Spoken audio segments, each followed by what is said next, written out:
La santé et le bien-être, c'est sur Europe 1 et nous sommes avec vous depuis 15 heures. Toujours à mes côtés, le docteur Jimmy Mohamed et on accueille à présent Catherine Blanc en ligne, sexologue et psychanalyste à Paris. Bonjour Catherine. Bonjour Mélanie, bonjour Jimmy.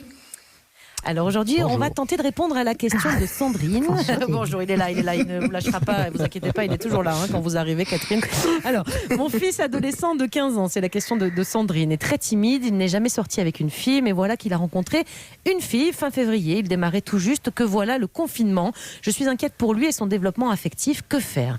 Catherine, elle a peur de quoi Sandrine, cette maman, pour son fils exactement? Parce que bon, je ne le sens pas non plus très en danger, il ne faut pas exagérer.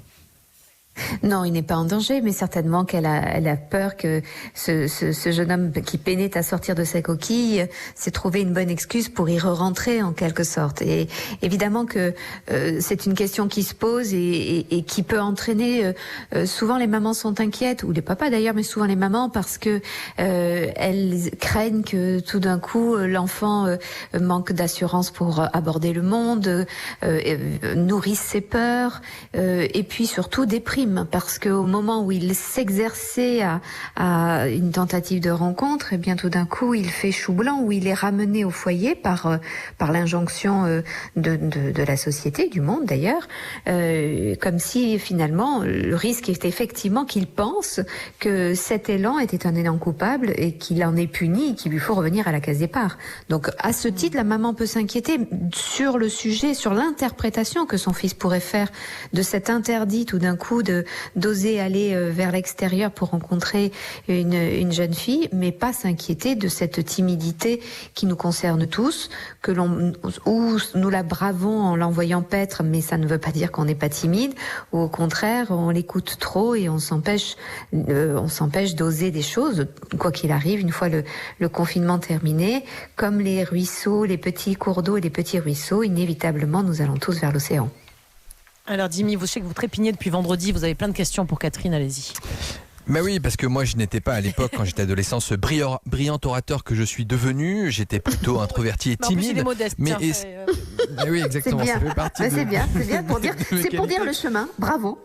Mais oui, exactement. Mais à l'époque, il n'y avait pas les réseaux sociaux. Là, cet adolescent qui est dans sa chambre, finalement, il est connecté avec le monde. Là, parce qu'il nous écoute, mais aussi parce qu'il peut un peu dragouiller à droite à gauche. Ça n'existait pas, ça, à notre époque.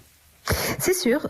Et donc il fallait vraiment oser partir à l'aventure, oser rencontrer l'autre, les yeux de l'autre, le défi avec la possibilité de recevoir des refus.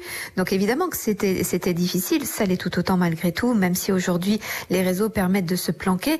Le risque est que justement ce confinement le remette dans la situation confortable, puisque d'après ce que je comprends, cette maman a observé qu'il avait osé la rencontre, qu'il avait osé les tentatives à l'extérieur du foyer. Donc ce qui veut dire que c'était au-delà des réseaux.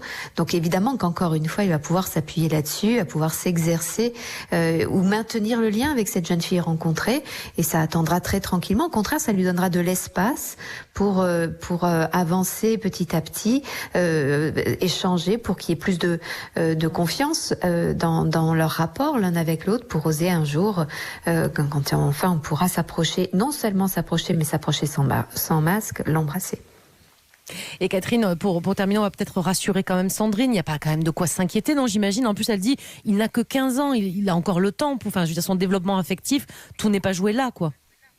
Bien sûr, mais je pense que si cette maman dit ça, à moins qu'elle soit vraiment trop mère poule et du coup à regarder tous les faits et gestes de son enfant avec tellement d'attention que l'enfant est obligé de le cacher, donc développe au contraire une timidité qui n'est pas tellement une timidité, qui est plutôt une introversion pour garder ce qui est secret, parce que nos élans amoureux, nos émois sont des choses éminemment personnelles. Donc si ça n'est pas dû à cela, si c'est la nature même de son enfant, peut-être qu'elle craint une propension à un état un peu déprimé, un côté vague à l'âme, un petit peu trop nourri, un peu trop câliné par lui-même. Et évidemment que le temps de confinement, et là ça ne concerne plus seulement cet enfant, mais cet adolescent, mais ça concerne tous nos adolescents, le confinement est un moment où on risque de se retrouver dans une proximité avec les parents anxiogène. Alors du coup, on développe quelque chose d'un peu déprimé. Donc soyons vigilants malgré tout, mais pas d'inquiétude majeure à avoir. Merci beaucoup Catherine pour tous ces conseils. Je suis sûre que Sandrine a plein d'atouts maintenant pour faire du bien à son fils, évidemment, sans être trop mère poule. On vous retrouve